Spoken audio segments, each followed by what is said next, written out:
et sœurs, chers amis visiteurs, que la grâce de notre Seigneur Jésus soit avec vous tous. Amen. Que la grâce de Dieu soit avec vous tous. Amen.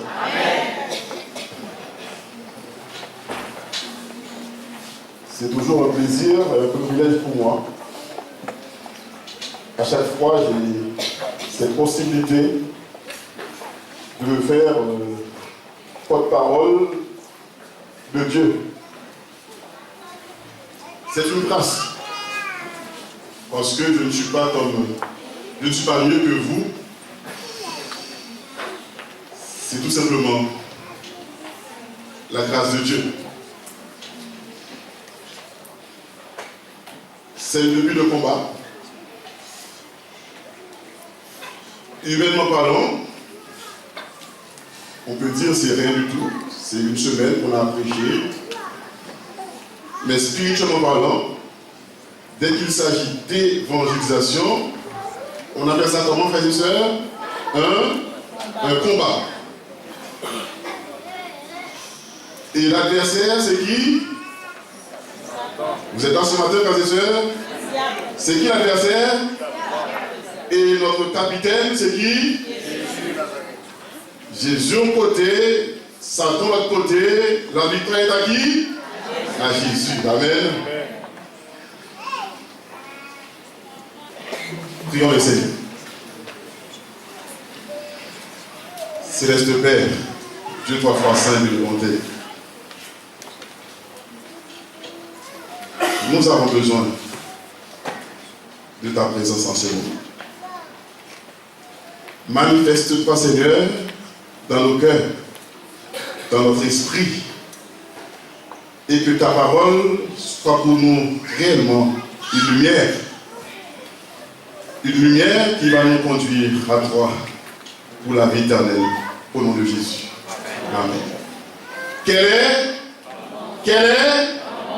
est ton nom? Question simple, mais ayant des conséquences éternelles. Je n'ai pas dit quel est votre nom, mais j'ai dit quoi? Quel est ton nom? Je ne me suis pas exprimé en anglais qui pourrait prêter à confusion. What is your name? Mais je le dis en français, parce qu'en français on peut dire quel est ton nom. Mais quand on dit quel est votre nom, c'est une autre chose. Si nous autres Haïtiens, nous donnons des noms à nos enfants n'importe comment, nos enfants portent des noms des Anglais par exemple, des Américains. Nous les donnons des noms par rapport à notre goût intellectuel, notre goût artistique. Si nous aimons une vedette, notre enfant doit porter son nom. C'est pas vrai, frères et sœurs? Des Tony Parker, non? Des Hudson Boyle, non? Ronaldinho, etc., etc. Mais laissez-moi vous dire ce matin, dans le monde biblique, les hommes attachaient une grande importance au sens des noms. En d'autres termes, frères et sœurs, mesdames et messieurs, les noms représentent la nature de celui qui les porte. Et ces noms-là ont une grande influence sur l'avenir. Quand un parent juif donnait un nom à son enfant, ce nom présageait quelle serait la vie de l'enfant. Et c'est pourquoi, frères et sœurs, généralement, c'est Dieu qui demandait aux parents de donner tel ou tel nom à son enfant ou à ses enfants. Parce que le nom renferme une signification importante. Je ne sais pas à l'église si nous avons des Joël. Mais si vous portez le nom de Joël, laissez-moi vous dire, le nom Joël signifie Yahvé est Dieu. Vous êtes là, frères et sœurs? Je ne sais pas à l'église si nous avons des Nathan. Ah oui, je sais qu'on a un petit Nathan ici. Le nom Nathan signifie don de Dieu. Je ne sais pas à l'église ou dans cette assemblée si nous avons des Esther. Esther signifie étoile. Naomi, beauté et j'en passe. Je veux vous dire ce matin que chaque nom a une signification. Quel est ton nom, mon frère, ce matin? Quel est ton nom, ma soeur? Moun qui va côté là, dit pas dormi, bon Dieu va le parler avec. Je vous écoute. Moun qui va côté là, dit pas dormi, bon Dieu va le faire quoi? Bon Dieu va le parler avec. Quel est ton nom? Cette question a été posée, frères et sœurs, à l'un des patriarches de l'Ancien Testament. Il s'agit de Jacob. Vous lisez avec moi Genèse, chapitre 32, et nous lirons les versets 24 à 27. Genèse, chapitre 32. Ensemble, Jacob demeura. Alors, un homme lutta avec lui jusqu'au lever de l'aurore. Voyant qu'il ne pouvait le vaincre, on continue, cet homme le frappa à l'emboîture de la hanche. Et l'emboîture de la hanche de Jacob se démit pendant qu'il luttait avec lui. Verset 26. Il dit, laisse-moi aller, car l'aurore se lève. Et Jacob répondit, je ne te laisserai point aller, que tu ne m'aies béni. Et il lui dit quoi? Quel est ton nom? Et il répondit, Jacob. Jacob avait un frère qui s'appelait comment? Ésaü. Vous connaissez l'histoire. L'histoire de sa mère Rebecca. Rebecca, tandis qu'elle était stérile, le Seigneur avait béni ses entrailles. Mais avant qu'elle enfante, le Seigneur a eu le soin de dire à Rebecca, vous avez 2 nations dans votre ventre. 2 enfants. Mais cependant, l'aîné sera dominé par. Vous n'êtes pas là, frères et sœurs, par le péché. Dans le plan de Dieu, Jacob devait en quelque sorte dominer qui? Ésaü. Effectivement, frères et sœurs, 2 enfants sont nés et ils grandissent dans le même foyer.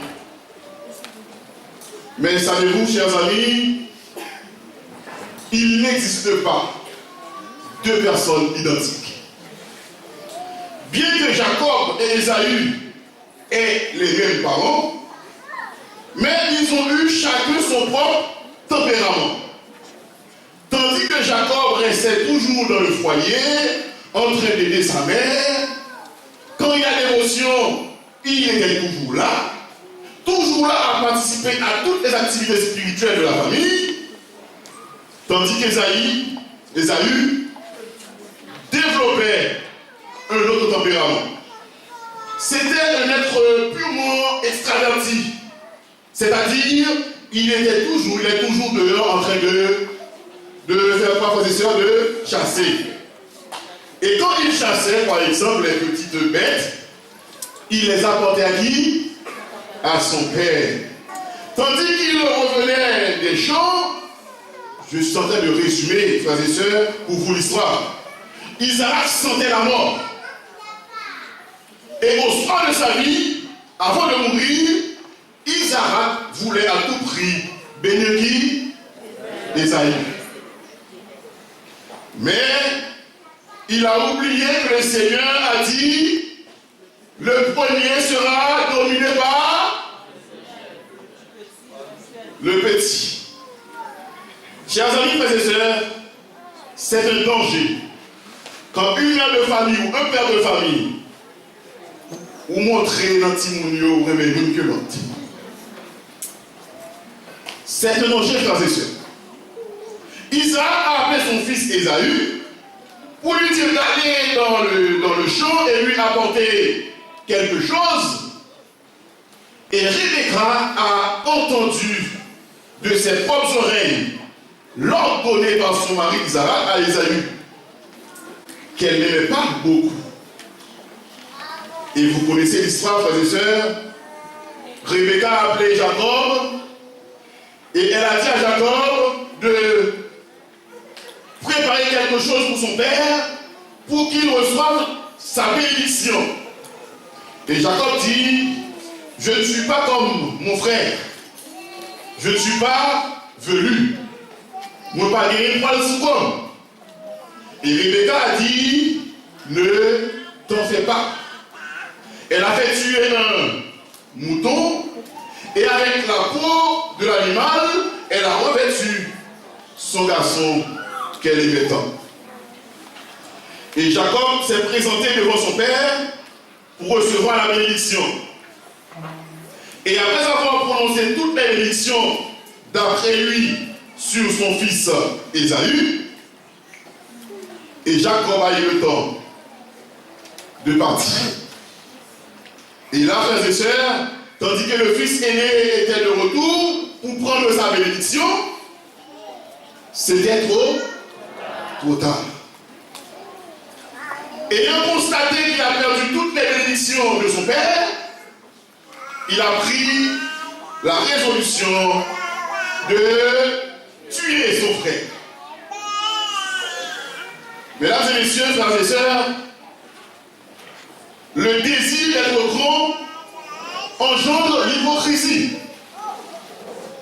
Et l'hypocrisie engendre la haine des autres. Et la haine conduit inévitablement vers la mort. Puisque Jacob voulait à tout prix, par l'intermédiaire de sa mère, prendre la bénédiction de son père, et puisque la mère voulait aller au-delà des promesses divines, Jacob a dû s'exiler sur l'instigation de sa mère. Et il a pris la fuite pour s'exiler. Et là, il est arrivé chez l'un des parents de sa mère. Il s'agit de qui, frères et sœurs? De Laban. Jacob a passé beaucoup d'années avec Laban. Laban avait 2 jolies filles. Mais l'une était plus belle que l'autre. Et tandis que Jacob aimait éperdument Rachel, il a travaillé pendant 7 années pour avoir la main de cette beauté. C'est pas comme aujourd'hui. On ne fait pas gagner nos parents, non? Hein? C'est pas comme aujourd'hui. Jacob devait travailler combien d'années? 7 ans pour avoir la main de cette beauté galiléenne. Mais malheureusement, frères et sœurs, après la noce, après le mariage, il s'était trompé de fille. Le trompeur a été trompé. Chers amis, frères et sœurs, on ne se moque pas de Dieu. Ce que l'homme aura semé, il le moissonnera. Si vous semez la justice, vous récolterez la justice. Mais si vous semez le vent, vous récolterez on ne se moque pas de Dieu. Et Jacob a dû travailler 7 nouvelles années pour avoir la main de Rachel. Il a passé beaucoup d'années chez Laban, son oncle. Et à un certain moment de la durée, il a eu ce qu'on appelle la nostalgie du pays natal. Il voulait retourner dans son pays. Quand il se rappelle de sa mère, quand il se souvient de son père, il a voulu coûte que coûte retourner dans son pays natal. Comme nous, c'est pas vrai? Quand il fait froid. Hein? Quand il fait froid, nous pensons à où ça? Haïti. Martinique. Pas vrai? Pas seulement Haïti. Martinique. La Guadeloupe. La Martinique. Et j'en passe quand il fait froid. Eh bien, Jacob, à ce moment, avait cette nostalgie-là. Et tandis qu'il était sur la route avec ses femmes, avec ses enfants, avec le troupeau qui l'accompagnait, il a entendu quelqu'un dire: Jacob, ton frère marche avec 400 hommes contre toi et il veut te tuer. Jacob a pris panique. Et c'est là, chers amis, à un certain moment de la durée, il se dit non, ce n'est pas possible. Il s'est séparé de ses femmes, il s'est séparé de son troupeau, il s'est séparé de ses enfants. Le texte nous dit, Jacob demeura seul. Oh, frères et sœurs, qu'il y a des problèmes ou gagnés, pour résoudre les, il faut que c'est avec mon Dieu. Nous ne pas dans les amis là. Qu'il y a des problèmes ou gagnés, sous passer avec mon Dieu. Jacob s'est séparé de ses amis, il s'est séparé de ses enfants, il s'est séparé de ses épouses, parce que le problème qu'il y a là, c'est seul mon Dieu qui a dit un mot pour lui. Jacob demeura seul. Alors, tandis qu'il demeura seul, un ange luttait contre lui jusqu'au lever de l'aurore. Et tandis qu'il luttait avec l'ange, tandis qu'il luttait avec le visiteur céleste, Jacob a dit: tant que tu ne m'es béni, je ne veux pas te laisser partir. Tout ton pas béni, ou pas fort bon. Il luttait tellement, le texte dit, l'emboîture de la hanche de Jacob se dénie. Chers amis, frères et sœurs, pour que Dieu puisse te corriger, parfois, bon Dieu est obligé de frapper.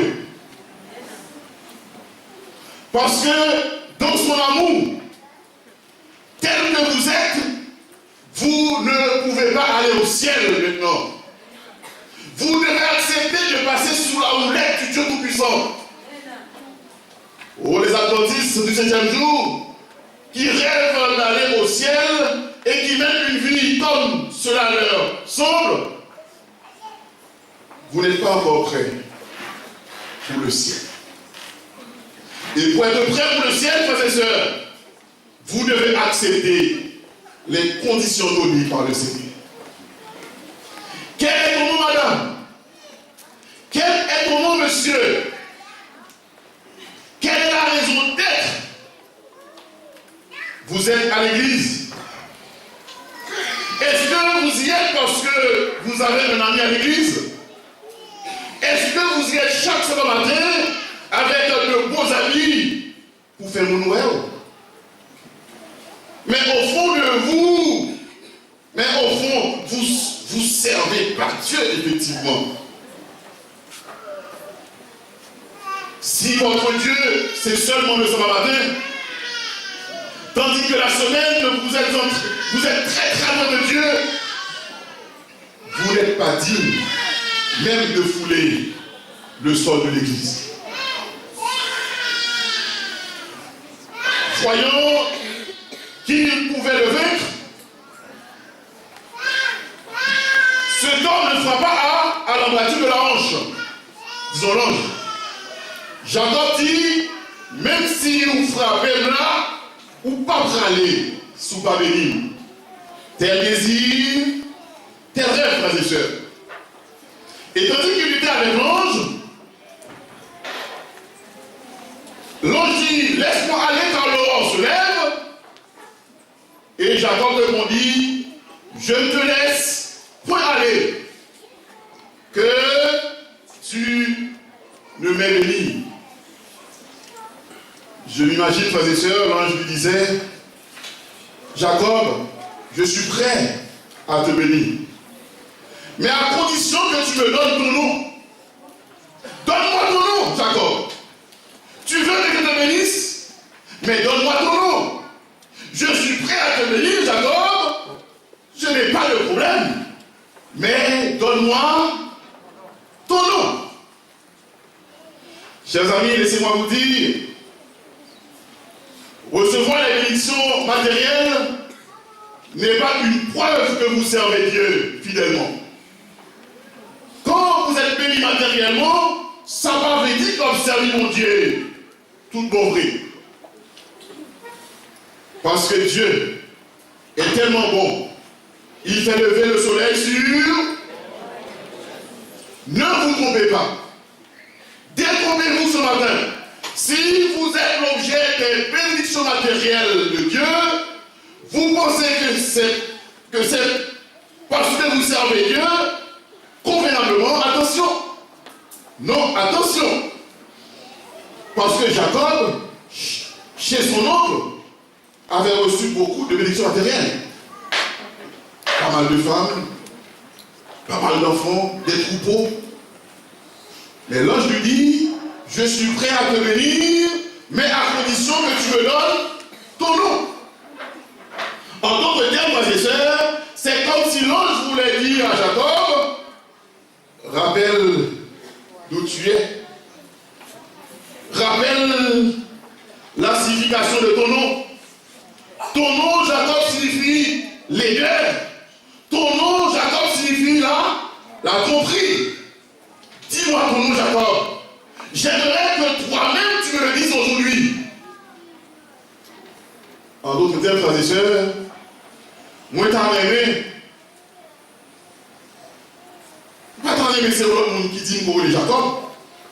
Même t'en aimé, c'est vous-même qui dit moi, Jacob. Frères et sœurs, chers amis visiteurs, la question vous est posée ce matin.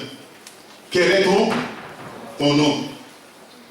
Mesdames, messieurs, frères et sœurs, combien de fois vous rentrez dans votre chambre et devant un miroir, les regardez ou criez parce que Jean oublié l'église là, les devant miroir, ça vous fait examen ou dit c'est pas mon sami vraiment. Nous sommes d'accord, frères et sœurs? Nous sommes d'accord, frères et sœurs? Les gens qui ont mis pour nous, j'en ai dit ça pour nous, ou qu'on est ou pas sacré. Jean-Marie a caressé, mais ou pas fidèle envers lui. Jean avec Madame moi, l'église là. Jean tout le monde avec lui. Mais au fond, frères et sœurs. Jeune garçon, jeune fille, Jean est ouvert l'église là. Il prend comme de vrais serviteurs de Dieu. Il prend pour nous célibataires. Mais le ménage ou bien doit être pacifique pour compter. Nous sommes d'accord, frères et sœurs? Nous sommes d'accord, frères et sœurs? Moi, j'ai une conscience qui dit, mais j'aurais ancien Marc. J'aurais ou activement l'église, pas fait ci et pas fait ça. Et où même, frère Marc?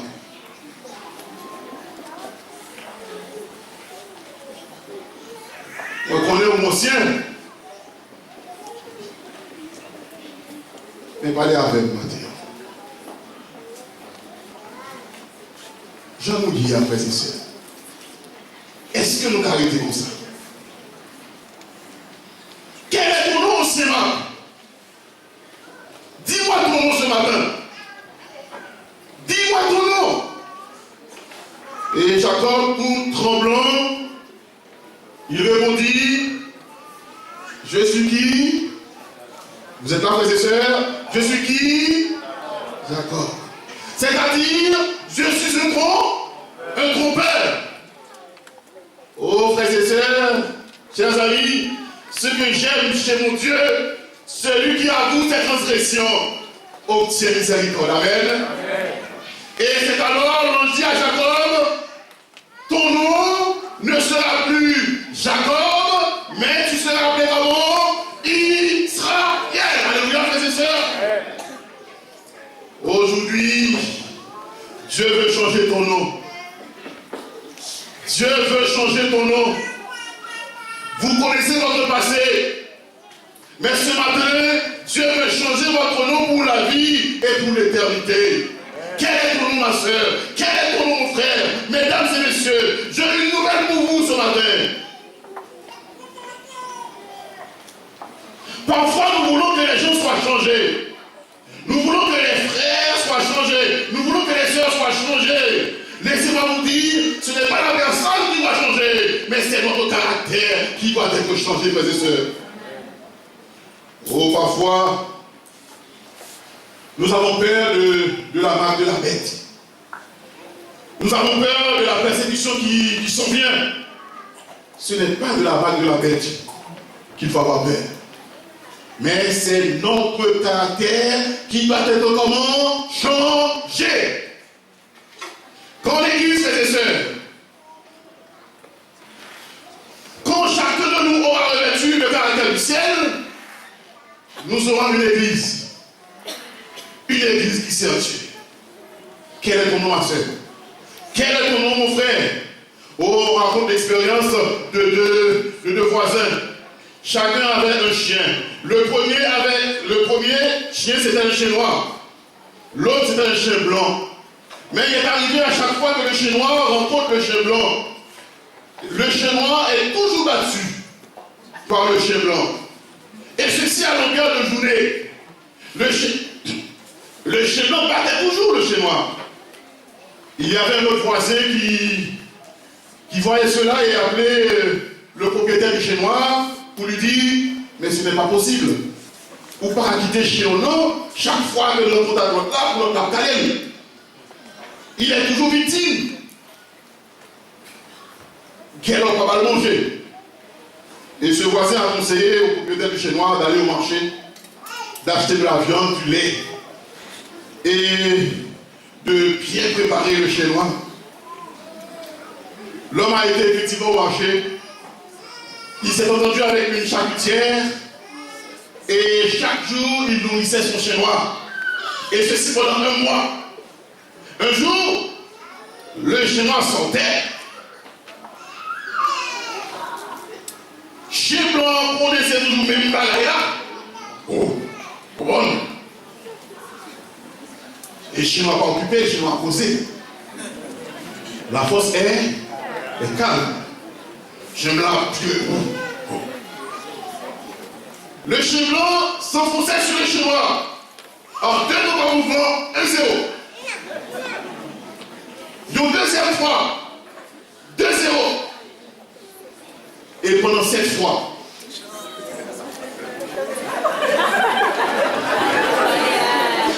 Et depuis lors, le chien blanc, chaque fois qu'il rencontrait le chien noir, il a pris la fuite. Cette histoire qui vous paraît cocasse, comique, Refaites une leçon spirituelle en profondeur, frères et sœurs. Vous et moi, nous avons en nous deux hommes. Combien j'ai dit? Combien j'ai dit, frères et sœurs? Deux hommes. L'un est charnel, l'autre est spirituel. Nègre ou nourri, plus là, c'est vite en parler. Est-ce que nous d'accord, frères et sœurs? Ne vous trompez pas. Nous avons en nous combien d'hommes?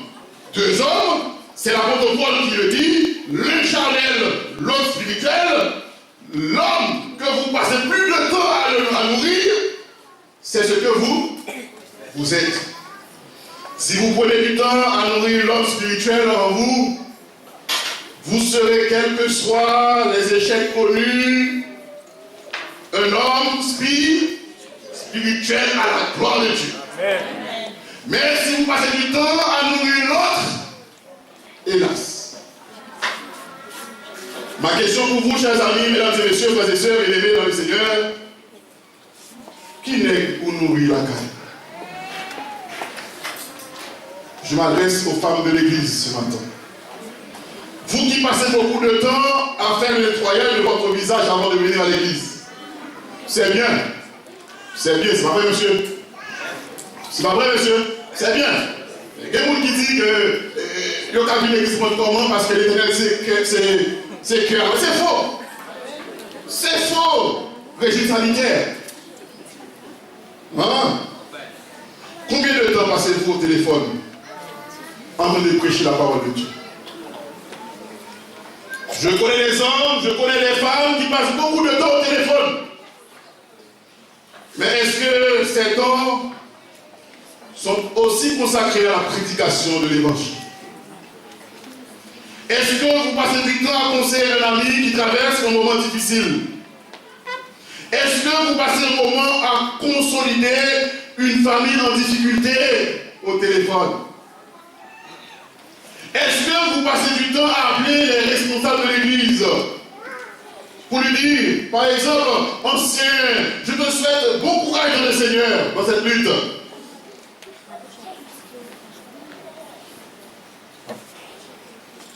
Frères et sœurs, quel est ton nom ce matin? Dis-moi quel est ton nom. Chers amis bien-aimés dans le Seigneur, nous vivons des moments difficiles. Nous vivons des moments exceptionnels.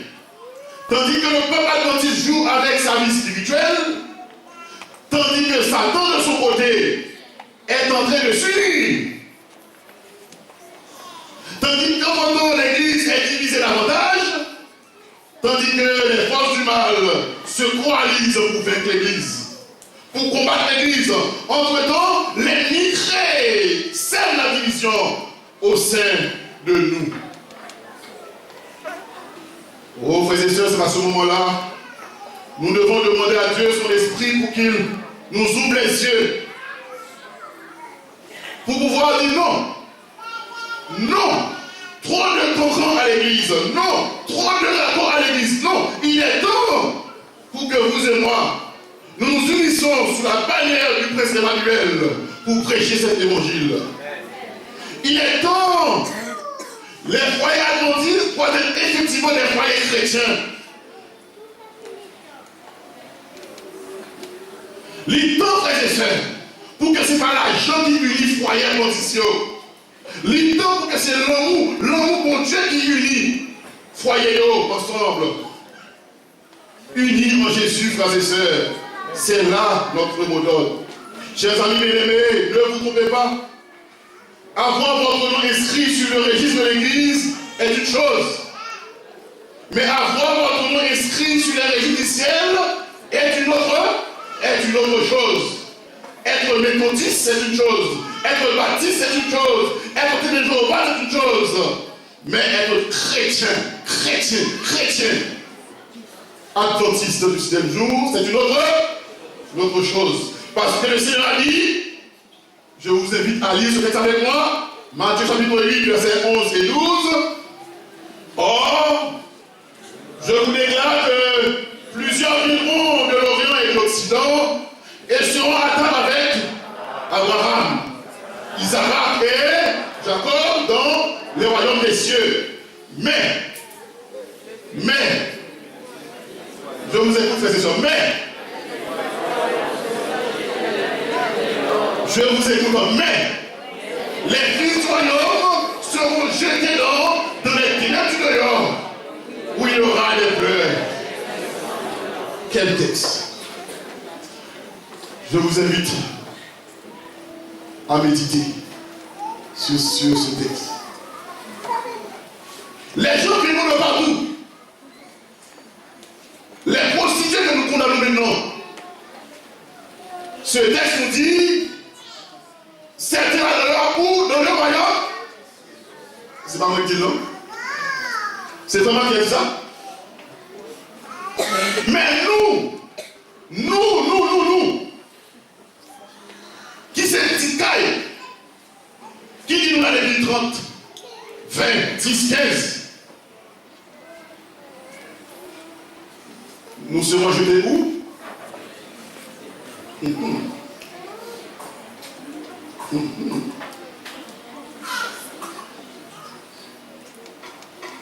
y a des jeunes, alors qu'ils sont nés dans le message, ils grandissent dans le message, ils ont goûté la parole de Dieu.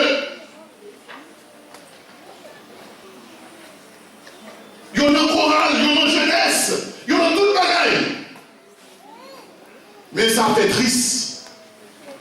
Ça fait triste. Au lieu de prendre Jésus comme le sauveur tout pour vrai, ils ont attaché à la religion maman, religion papa. Or, religion maman et religion papa pas sauver. La seule religion qui sauve, c'est Jésus, Jésus Nazareth, frères et sœurs. Mais les fils du royaume seront jetés dans les ténèbres. Nous sommes fiers, pas vrai? Pour dire que nous sommes nés dans le message, c'est pas vrai? Nous sommes fiers pour dire que nous avons 30, 40 ans, c'est pas vrai?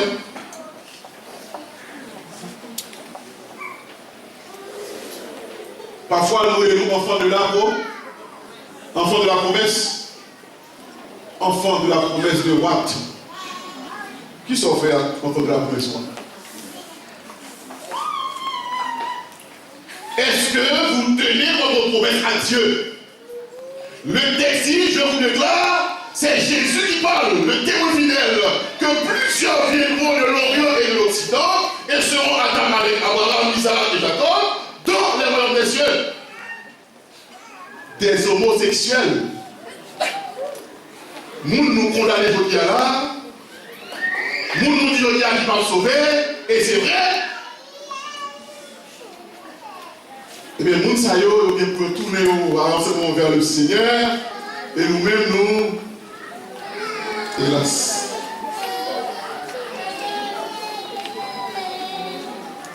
Oh, frères et sœurs, j'ai beaucoup réfléchi après avoir préparé ce message. Parce que la servante du Seigneur nous dit beaucoup de pasteurs, beaucoup de théologiens, beaucoup de dirigeants d'église ont perdu. Or, moi c'est aussi l'église, moi c'est le sport d'église. Ce matin, chers amis, cessez d'être des hommes religieux, soyez des chrétiens authentiques. Amen, frères et sœurs. Des hommes religieux, des hommes qui se conforment, qui sont coincés dans leur. Mais au fond, vous n'êtes rien. Mais au fond, vous n'avez pas goûté le christianisme. La pratique du christianisme n'est pas en vous. Chers amis bien-aimés, Christ a venu. Christ a venu, frères et sœurs. Madame Christ va venir. Monsieur Christ va venir. Jeune fille, Christ va venir. Jeune garçon, Christ va venir. Arrêtez de jouer avec votre vie éternelle. Samedi après-midi, on est en jeunesse. Samedi après-midi, on est en chorale. Et après, ça va au Tongi. Côté où il est? Quel est ton nom? Quel est ton nom, jeune fille, jeune garçon? Quand on en parle de Dieu,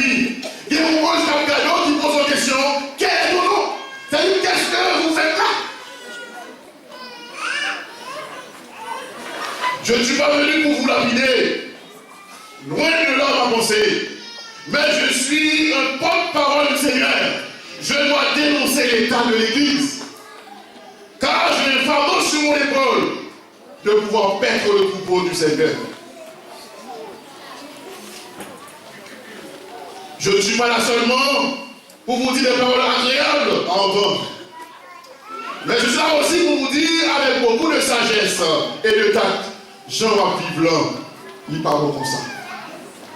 Faut que vous ayez conscience avec mon Dieu. Parce que Christ va venir. Vous n'êtes pas convaincus de ça. Amen. Frères et sœurs bien-aimés, j'ai 3 appels que je voudrais adresser ce matin. Mais avant, je voudrais demander à Frère Betsaléel de chanter pour nous le numéro 131 des idées louanges. Rentre à l'aide de nos âmes. Le moment, frères et sœurs, est solennel. Nous sommes là ce matin, frères et sœurs, pour nous préparer pour cet après-midi. Le moment est solennel. Nous allons chanter avec douceur le numéro 131, tandis que l'Esprit de Dieu va visiter la salle